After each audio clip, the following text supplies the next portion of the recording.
এখনই তো ঘুমানোর বয়স, এখন ঘুমাবে না তো কখন আর ঘুমাবে, তাই না? আমরা ওই সময়টা খুব ঘুমিয়েছি, এনজয় করেছি। দেখো আমার ছেলের এখন এই যে ছেলে ঘুমাচ্ছে, আর যার ঘুমানোর কথা উঠে গেছে। সত্যি এই লাইফটা খুব ভালো। আমাকে যদি বলে তুমি ওর কোন লাইফে ফিরে যেতে চাও, আমি বলবো আমি আমার ছোটোবেলায় ফিরে যেতে চাই। সত্যি লাইফটা এত সুন্দর এনজয় করে কাটিয়েছি না, কোনো হেডেক ছিল না। টাইম টু টাইম খেলাধুলা আর পড়াশোনা, এসেই মায়ের আবদার, মায়ের কাছে এটা খাবো ওটা খাবো, বসে যেতাম। আর যদি ওই লাইফটা ফিরে পেতাম খুব খুব ভালো হতো। চলো এখন সবাই ঘুমতে অনেকক্ষণ আগে উঠেছি, সন্ধ্যেটা দিয়ে আসি। বাবা আসতে দেরি, তার কোলে উঠতে দেরি নেই। যেই বাবা এসে গেছে তার কোলেই পড়েছে শুয়ে। এখন খাবে হচ্ছে বাবার আদর। সারাদিন বাবা বাবা বাবা বলতে বলতে পাগল। আর আজকে যেহেতু দিনটা ছিল শুক্রবার, ওদিকে মুড়ি মেখেছি আর দেখো বাবার কোলে শুয়ে শুয়ে টিভি দেখছি। বাবাকে যে কী ভালোবাসে।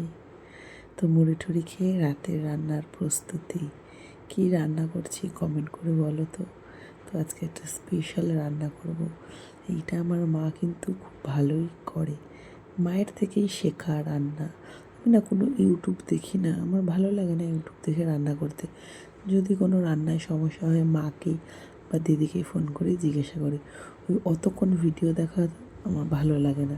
যতক্ষণে ভিডিও দেখে রান্না করবো ততক্ষণে আমার ফোন করে জিজ্ঞাসা করে রান্না করা হয়ে যাবে। তো দেখো এটা হচ্ছে চাল কুমড়োর বড়া। তো চাল কুমড়োটাকে গ্রেটারে দিয়ে কেটে নিয়েছি পাতলা পাতলা করে, যেমন আলুর চিপস কাটে তেমন করে। ওদিকে তেলটাও বসিয়ে দিয়েছি। তারপরে ওর মধ্যে দিয়েছি হচ্ছে নুন, লঙ্কার গুঁড়ো, হলুদ গুঁড়ো, আর দিয়েছি হচ্ছে সুজি আর আটা। সুজিটা দিয়েছি যাতে কড়মড়ে হয়। আর এরপরেই দিয়ে দিচ্ছি একটা একটা করে বড়া। খেতে কিন্তু হয় ফাটাফাটি।